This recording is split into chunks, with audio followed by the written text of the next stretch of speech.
And howdy, folks. Welcome to the May 2025 edition of Cattle Trails Showcase. I'm Ron Wilson, Poet Laureate. Glad to be your host.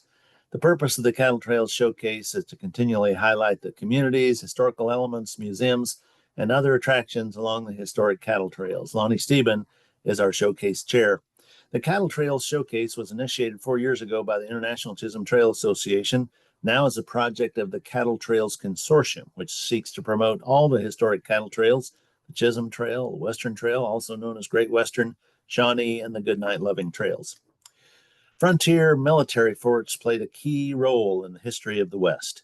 And a great historian of those forts is Deb Goodrich, who's with us, the Garvey Texas Foundation Historian in Residence at the Fort Wallace Museum in far western Kansas.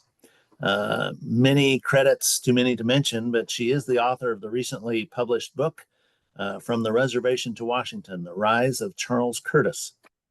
She's also a producer of the recent movie Sod and Stubble, and host of the Around Kansas television show. She served as chair of the Santa Fe Trail 200th anniversary celebration.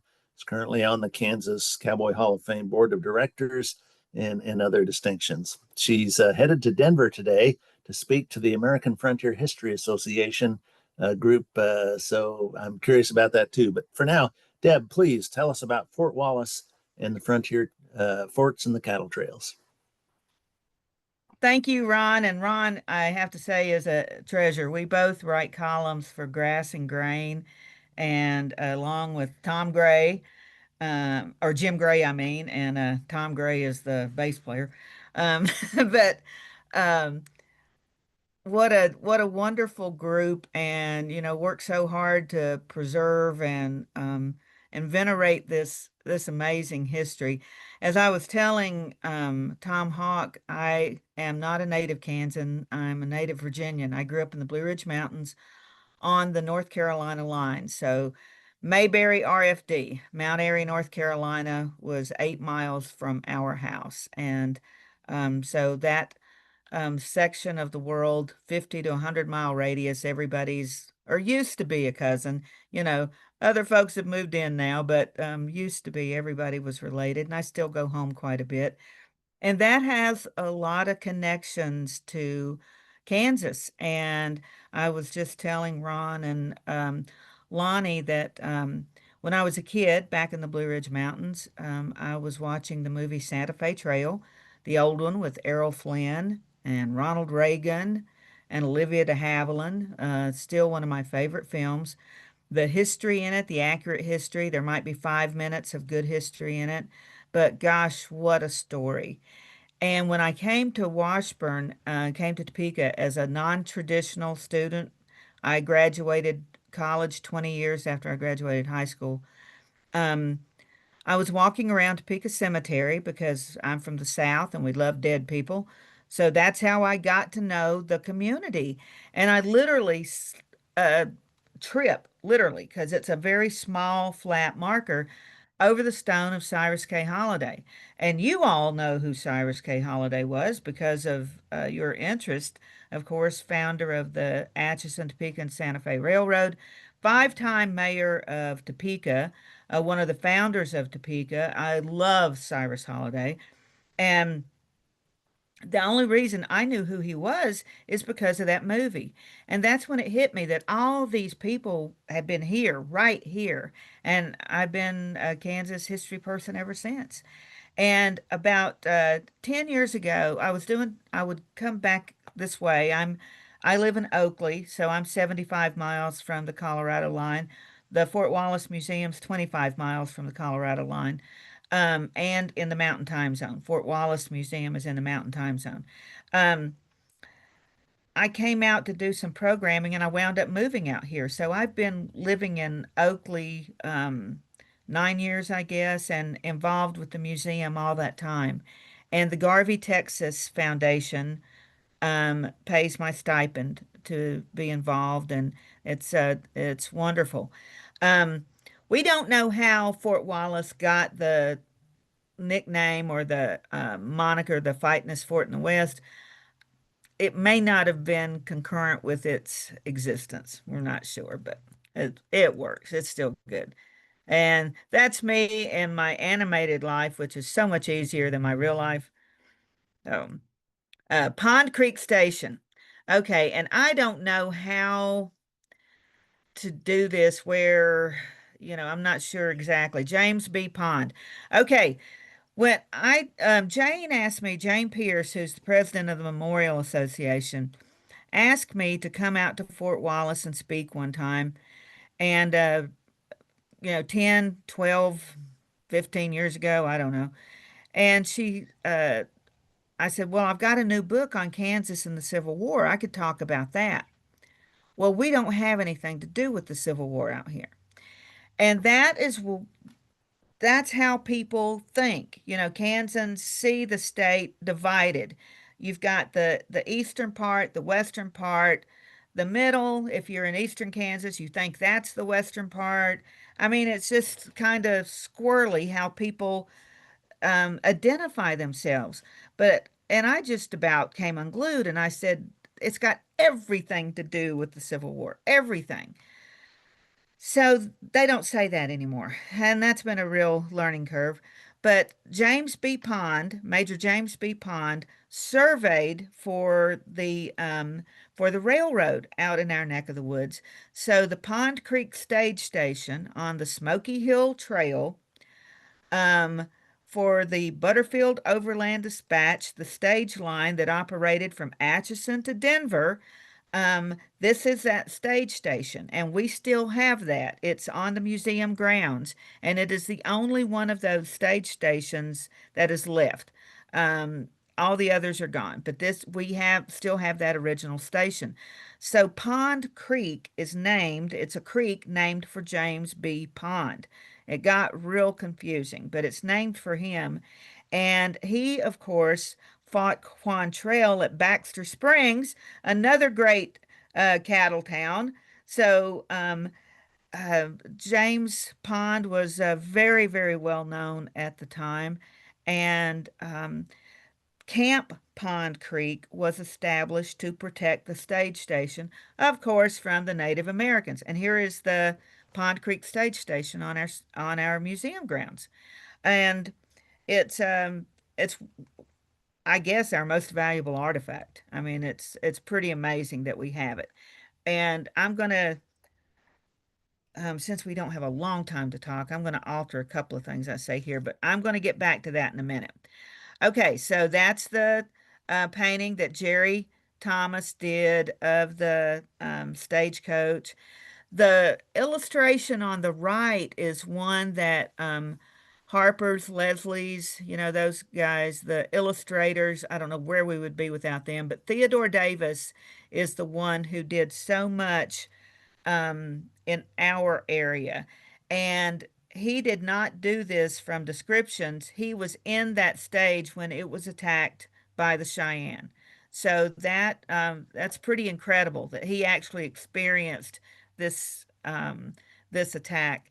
He was famous from the Civil War. I think General Grant said he probably saw more of the Civil War than any other person. So we have phenomenal illustrations because of Theodore Davis. That is our, Lonnie, you were asking about the stagecoach. So this is our stage, and it is on display in the museum. But this was built for us from those original plans that the David Butterfield used. And so it's, oh, I don't know, 10 years old now or something. But it's built from those plans. So we have taken this out on occasion, and the occasion here was when the big boy, the train came through. And so we were comparing the stage and the train. And that's J.D. Perry and Mark Berry on the driving the team of mules there, Minnie and Pearl. Um, so that was pretty incredible. Um, this is the front of the museum, and this is the sculpture of Medicine Bill Comstock that our friend Jerry Thomas did, a wonderful artist. And we talk about, when we have school kids come, we talk about the scouts. We have a lifelike sculpture of Wild Bill Hickok inside. And then, of course, you have this wonderful sculpture in Oakley, where I live, that Charlie Norton did of Buffalo Bill hunting the buffalo. So the three big scouts, we've got them all covered. Um, Hickok scouted for Fort Harker, Cody scouted for Fort Hayes, and Medicine Bill Comstock scouted at Wallace. So they are three of the most famous scouts. And whenever I ask the kids, what did the scouts do and what were the skills necessary? Well, obviously hunting and tracking. Um, but they always see them with weapons. And so their answer is the first thing, they're going to kill something. And I said, the most important skill they had was communication. They knew the Plains Indian Sign Language. They knew probably um, just a few words in French and Spanish, maybe a little German, so they can communicate and avoid conflict. And that's really important. And I think that's a skill set that needs to be stressed to the kids. Um, The scout was so valuable that he was paid 10 times what the average soldier was paid. So the statue, the sculpture there gives us a wonderful opportunity to talk about those guys and their skill sets. That's Medicine Bill, a photograph of him. Um, he is the great nephew of James Fenimore Cooper, who wrote The Last of the Mohicans and, all those wonderful things. And he let people believe he was part Indian. He was from Michigan. He was the son of a judge, a well-educated family, but he spoke, quote, in the vernacular of the plainsmen.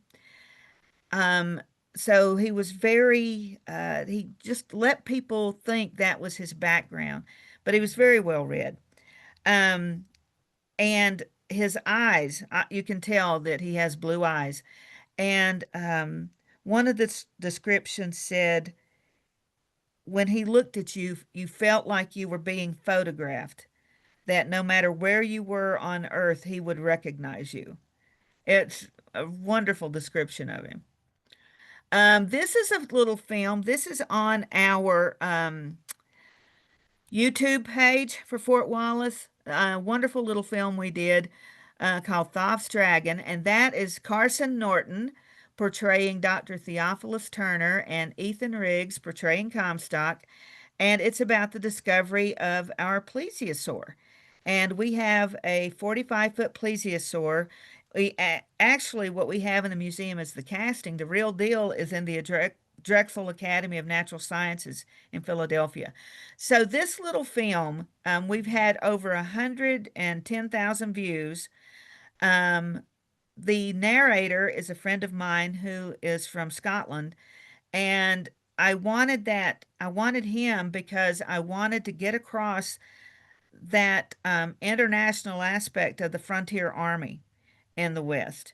And you had all these guys from Scotland and Ireland and other places in Europe, and um, but this is a good little history of the fort, some stuff about them.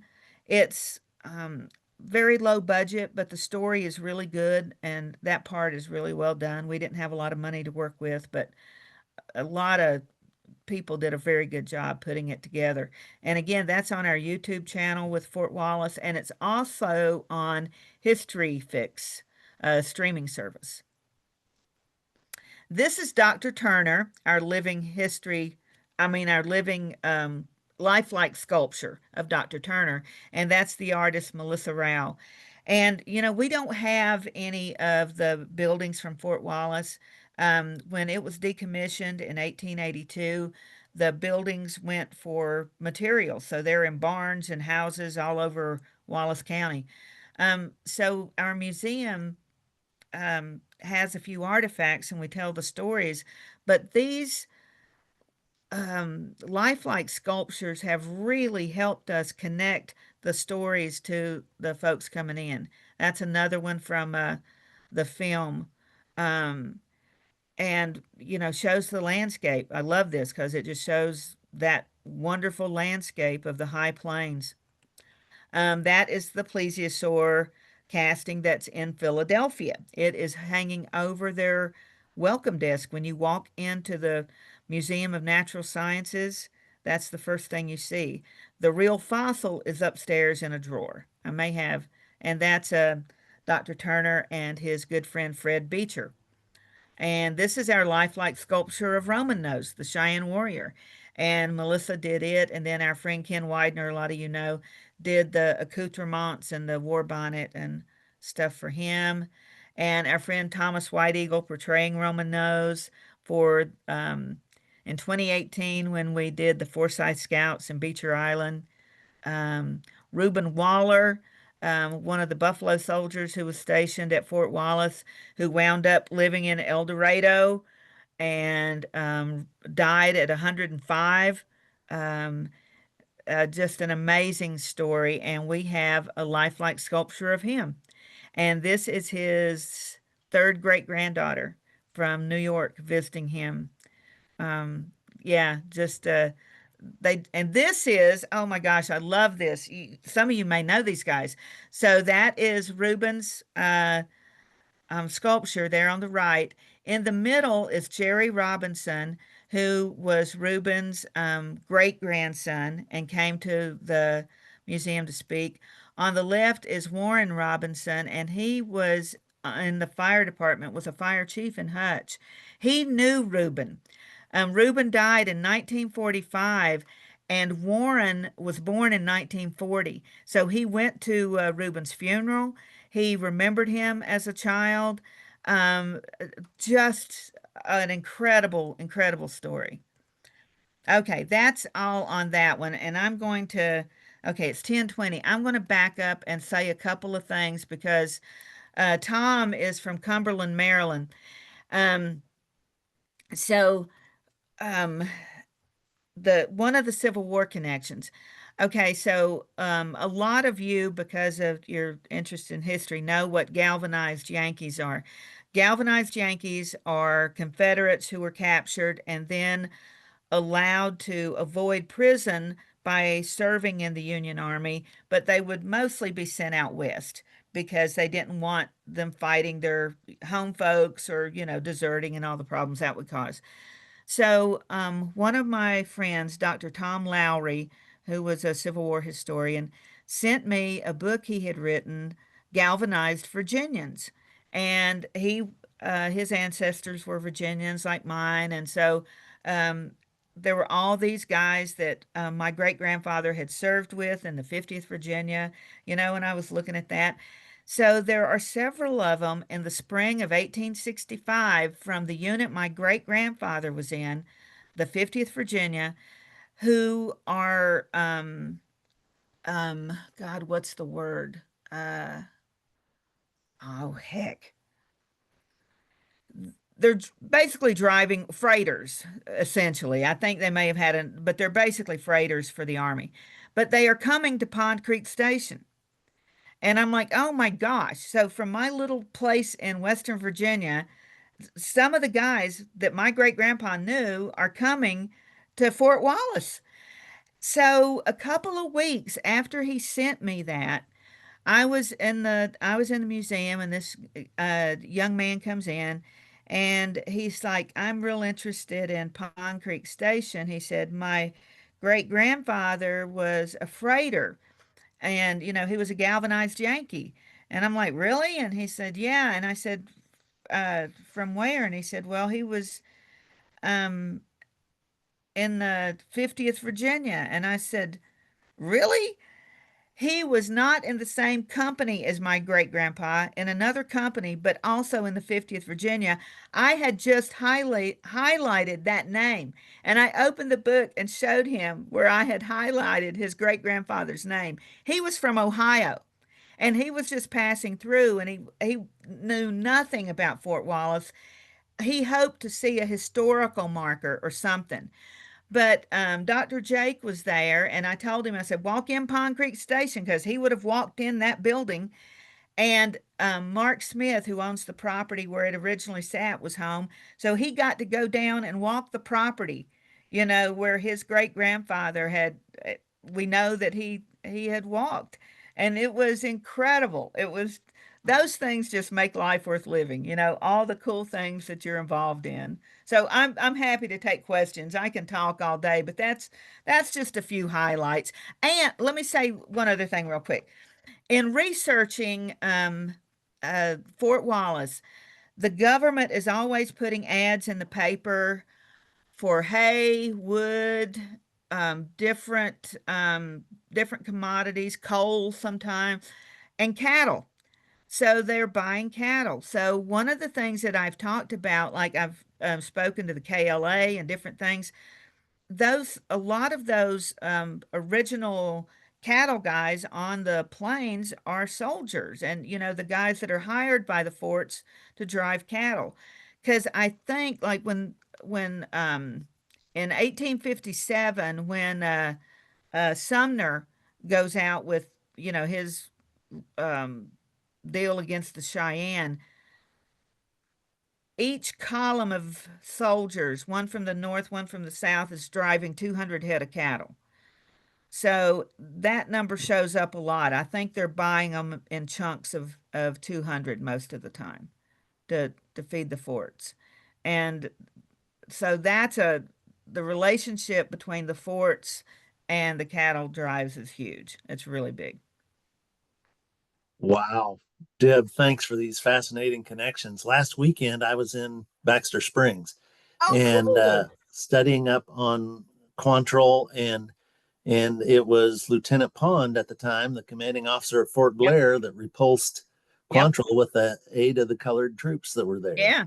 And I think he received the Medal of Honor for that, if I'm not mistaken. Absolutely, Yeah. absolutely.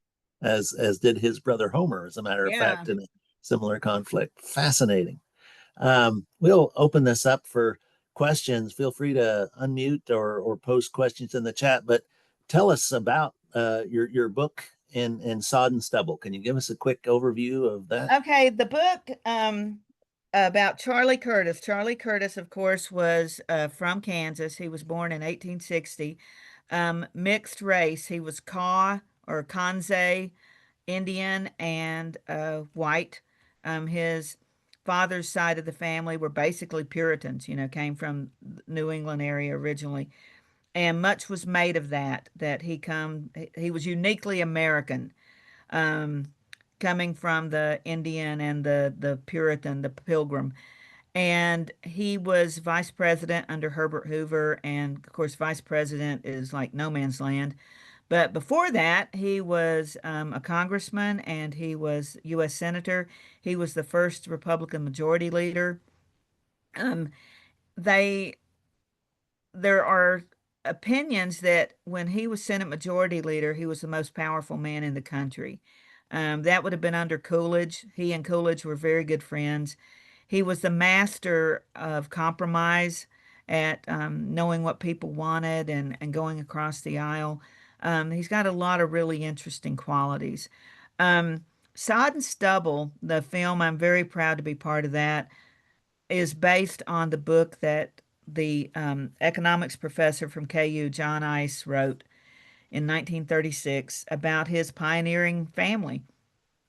And it's kind of a quiet movie. It's got some wonderful stars: Bailey Chase, Buck Taylor, Rudy Ramos, and Barry Corbin, and um, just some wonderful, wonderful people. And of course, Ken Spurgeon wrote the screenplay and directed it. And it's a beautiful movie of this pioneering family, and it's not a shoot 'em up. It's not, that, but it's a beautiful story, and it's playing in theaters all over. If your theater doesn't have it, doesn't matter where you are, Maryland, wherever, ask your theater to get it. It's a beautiful movie, and it will be streaming at some point. I'm not sure exactly when. Lonnie has a great idea that we'd like to, on a future edition of Cattle Trails Showcase, highlight some of the that and some of the other movies that Ken Spurgeon has produced and Deb Yeah. has worked on. So we look forward to that. Questions from any participants?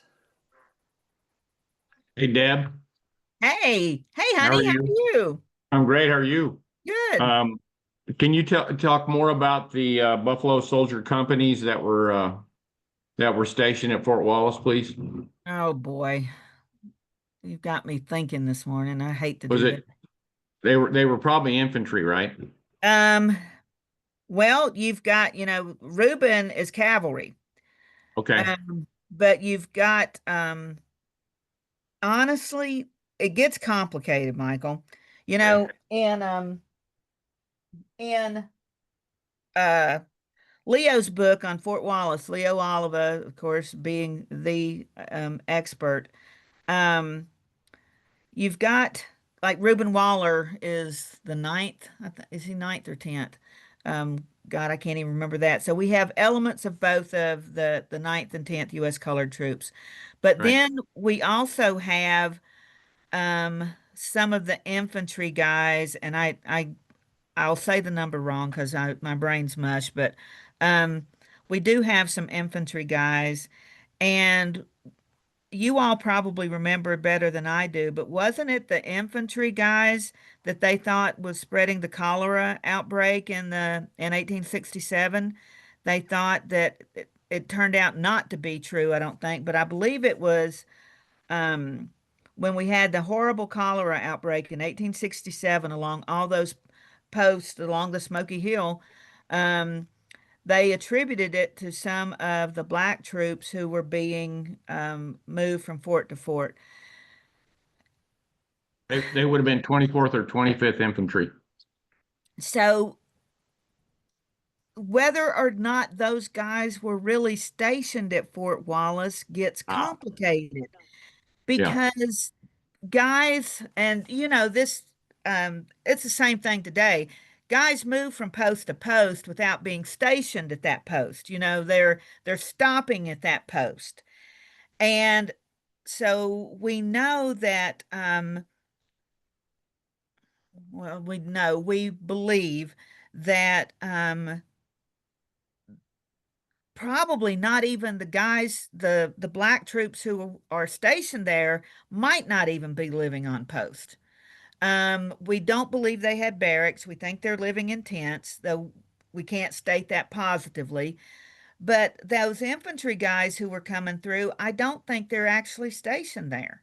I Hmm. think they're escorting or they're stopped for a while and stuff. So In bivouac or something. yeah, yeah, Okay. and it gets kind of complicated, and I don't trust myself to say it and say it correctly this morning. Would you also talk about the famous people that are buried at Fort Wallace, please? Um, And I'm I speaking specifically about a family. well, I love the Fort Wallace Cemetery for a lot of reasons. When the fort was decommissioned in 1882, I think by 1886 they had relocated the graves of most of the soldiers who were buried there to Fort Leavenworth. And this was the deal, you close these frontier forts and you move the graves. The civilian graves were left, and there is controversy over like the Forsyth Scouts. Were they civilian or were they military? Well, now they have military markers, but they were buried on the civilian side, so they're still there. And a lot of the local people who died, like just passing through, they might have been passengers on the stagecoach or something. Well, what Michael is referring to, of course, is one of our most famous stories, and that is the massacre of the family of John and Lydia German in present-day Logan County, um, and the capture of four of the daughters who were later rescued by Nelson Miles and Frank Baldwin. Um, so the remains of the German family who were murdered, four or five bodies, we don't know exactly, were buried near where they were found and then moved sometime after that to the Fort Wallace Cemetery. So that is very special to us. And in 1957, a real grave marker was put there, and Julia German, the the only survivor at that point of the attack, and one of the children of John and Lydia came to dedicate that marker. And we have done a film on that, and we're in the process of redoing the film on that and kind of revising it a little bit, and hopefully we'll release that soon. But one of the other reasons I love Fort Wallace Cemetery, I love Fred Beecher. I love that boy. And Fred Beecher, from that famous Beecher family of abolitionists, Henry Ward Beecher, Harriet Beecher Stowe, his daddy was their brother, and also very strong abolitionist, a Civil War veteran, nearly mortally wounded twice, brilliant young man. And he was the quartermaster at Fort Wallace. So his job as quartermaster is to order coffins, arrange for burials, and he is the one who writes to the powers that be and said, "Hey, we need a cemetery." And he is the one that lays out the cemetery. And I'm like, what an incredible connection. And of course, Fred Beecher will die at the Battle of Beecher Island. To the Cheyenne, it's the battle where Roman Nose died. For the Army, it's the Battle of Beecher Island. And he was hastily buried. It was warm weather. And when they went back to recover him, his body was gone. So God bless him, he doesn't have a grave. Um, so, but what an incredible connection. And Fred Beecher, along with Miles Keogh as our commander, they're the two guys that really turned Fort Wallace from a ramshackle bunch of rocks and boards to a real fort. So he means a lot to us. Wow. Thank you, Michael. Interesting. I live 8 miles from the Beecher Bible and Rifle Church, which is another Beecher family connection. We'll go into It another is. day. Tom? Yep. Yep. Tom, Yes, do you have John. a question? Yes, Deb, I see from my map of Kansas to the east of you, to the east of Fort Wallace is another Butterfield Sage route location at Russell Springs. Uh-huh. And I see where Oakley is. Uh-huh. I was under the impression that the Butterfield stage line went to the south. That was the other Butterfield. There are two Butterfield stage lines. You can't make it up. Yeah, like all the names in the world, and we got to have two Butterfield. It's very confusing. Yeah, so you've got David Butterfield, who is our Butterfield, and I think it's James Butterfield, isn't it? The Southern guy. And yeah, so that one, the Southern route goes through New Mexico, Texas, Arizona. Does it come out of Missouri, Michael? Is that where it comes out of? Yeah. So, yeah, whole different Butterfield, and he's dealing with what, Michael? Comanche, Apache. Yeah, Michael can. Yeah, go ahead, Michael. You mean south in the southwestern route? Yeah. Yeah, Kiowas, Comanches, Apaches, yeah. Yep. Yeah. Caddos. Yep. And then And Cheyennes, they're not of course. related as far as we know. Mm-mm. The two Butterfields are not related. As far as we know, they're not. No, can't make it up. So how long did the Topeka to Denver run last? Atchison to Denver. Well, basically, starts in 1865 when the war is over, and they're going out to the gold fields from Atchison, and then we get the train. The train the train is going through the Kansas Pacific the whole time. So we get it in 69. So it's not like the stages disappear immediately. They don't, but it doesn't take long till it goes on to you've got a line that splits. It goes to Denver, it goes to Santa Fe. We can talk about train routes all day long. But Union Pacific Eastern Division got to Junction City by 67, and that became the terminus or the jumping off point for the Santa Fe Trail, and that pretty well put the nail in the coffin for the stage line. It's Michael brings up a really good point, and if you visit the Santa Fe Trail Association website, there's a terrific set of maps that show how the Santa Fe Trail and the Smoky Hill Trail, how the Santa Fe Trail kind of incorporates the Smoky Hill Trail because of the railroad. And it will show the different years that it arrives in different places, um, and the jumping off points then. And that's really interesting. Um, and you've got actually Butterfield, God, does he go, he goes bankrupt or something in a year or so. He's not operating our Butterfield.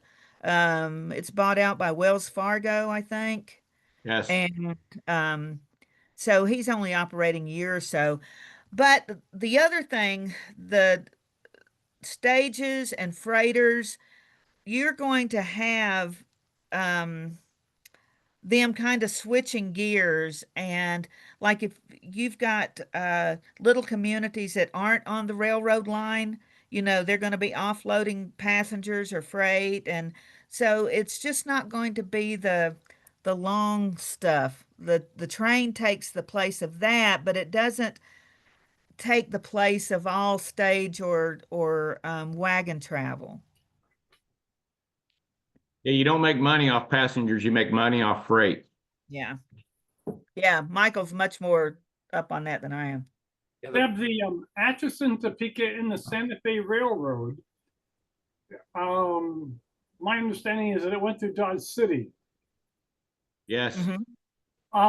Is the Kansas Pacific a different Mhm. line and a different route? Mhm. Yeah, the Kansas Pacific was the Union Pacific Eastern Division until it became the Kansas Pacific. And then how long did the Kansas Pacific line last? Gosh, that's a good question. Um, UP took it back over eventually. I'd have But to look that up. I can't remember. me too. But for the cattle trade, it's the Kansas Pacific that's really shipping up from the northern part of Kansas initially, not the UP. UP was shipping a little out of Schuyler, Nebraska, but mainly it was Kansas Pacific, and starting at Junction City actually. And that would be a really cool cattle trail showcase to have somebody from Junction really City would. get on here and talk about that. And Because they didn't Tom, want to do it. They didn't. Go ahead. Junction City would be Fort Riley. So Yeah, that's right. Junction City is right there at Fort Riley.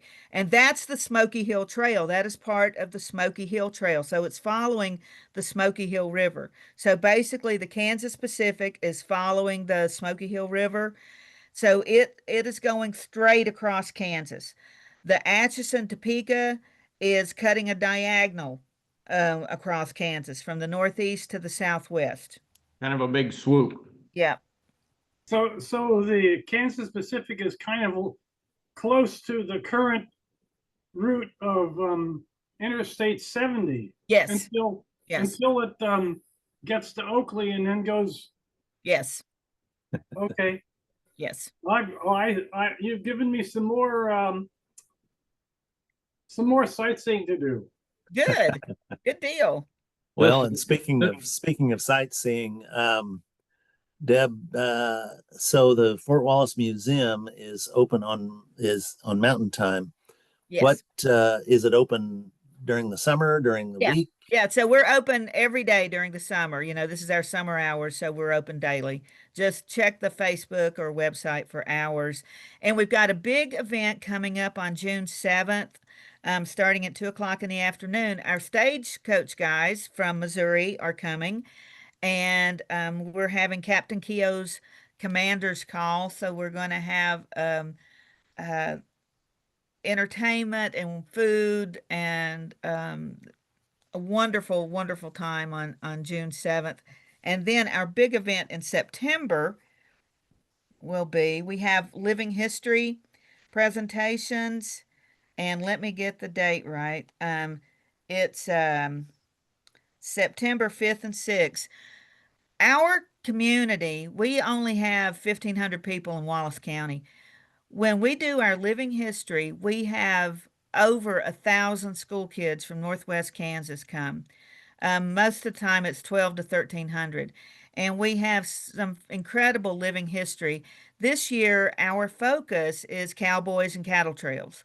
So it's going to be a wonderful event in September and June also. And yeah, I hope y'all can come and join us. We do terrific programming. We've had, Michael speak several times, and Ron, we got to get you out there. Can you come in September? I'll look. Do you Hey, have, Deb, September 6th. Deb, am I supposed to come in September? Because I can't remember. Yeah, Am I? yeah, September I better 6th. get it on the book. Yeah, 5th and 6th if you can. Yeah. Hey, put tell that them in. about your unique lodging you have there on the Fort Wallace site. Well, we have a railroad house. Is that what you're talking about? Yep, Um, it's haunted. Did you see a ghost? I did. We don't charge extra for that. We probably should. But the railroad house was the section foreman's office and then a home, and just it's a beautiful two-story structure right behind the grain elevator. But the property is owned by the museum, and we have wonderful, wonderful board members and volunteers who fixed it up, and now it's a Airbnb. And so we can put people up, or like Michael, people who come to take part in activities, or we can rent it out. And we've rented it out for family reunions, people coming back, or, just people passing through. So, yeah, we're very fortunate to have it. It's a beautiful, beautiful building. Deb, do you Fair, have, fair warning, if you're old like me and you have to get up in the middle of the night, it's a long way to the bathroom. There's not a bathroom on the second floor, and there's a lot of steps, aren't there? Yeah, there's a lot. But there it's a is cool one place to bedroom, stay. one bedroom on the ground floor, so you need to get there first and get that one. Deb, do you have on your September 5 and 6 living history event, do you have musical performers? Oh, heck yeah. Mm-hmm. Aha. Tom would be a good one. Lonnie, did you have a comment? No, we need to honor Deb's time. She needs to be en route to Denver at 11 o'clock. So Yeah, the curmudgeons are going to be expecting me to be there. The old guys with the Order of the Indian Wars, now the Frontier History Association. We do Frontier History Association. We have a symposium every spring, and the best speakers anywhere, just phenomenal. And but every fall we have a trip that something with the Indian Wars. This time we're going to Ohio. So we are going to do those early Indian Wars, and I'm so excited because I write about the Battle of the Wabash, or Battle of 1,000 Slain, in my book on Charles Curtis. So we're going to visit that site, and I've never visited it, the Battle of the Wabash. So I'm real excited about that. So, Well, Deb, you are a gem. You're a fantastic resource. Huge thanks. Give at least a virtual round of applause here for Deb Goodrich and her fascinating presentation today. thank y'all very much, and appreciate everything you do, all your hard work. Well, we appreciate you greatly, Deb. Thank you so much. We appreciate your contributions in many ways to the history of the West. Tom, get my email from one of these boys and reach out. Okay. All right. Thank y'all. Thank thank you. you, Deb. Take care. So, Lonnie, what do we have on tap for our next Cattle Trails showcase? Well, this year happens to be the 75th anniversary of Cowtown. And I apologize that we're hitting Kansas so heavy, but it's just kind of turning out that way because of timing. I promise we'll get down to the other states and communities, but Cowtown's 75th anniversary, and they have a lot of neat things gone on this year. Plus, they have a couple of new monuments that they would like to show and share. Mary Lou, what do you want to just a moment about the new monument you have there, the Billy the Kid? Yeah. Can you hear me? I just Yes. got in here late. Okay. Yeah, we do have a new black granite, full size stone to match his height. He was only 5'3", and so people think about him being a big person. He was not. But on the back side shows a picture of his mother and tells the history of his mother and of him somewhat. So we have that new at Cowtown this last year. And so when you go in, you can see that. We also have a book for sale about him. And we have our longhorn cow for the trail. Oh, yeah. So we look forward to hearing from the curator of Cowtown Museum next month. I think it's actually Friday the 13th. Friday the 13th. So it'll be a good luck day for us to have Cattle Trails Symposium on that day. So for now, till next time, this is Ron Wilson, Poet Laureate, saying thanks for taking time to join us in this place, and come on back next month for our Cattle Trails Showcase. Happy trails, everyone. Thank you all.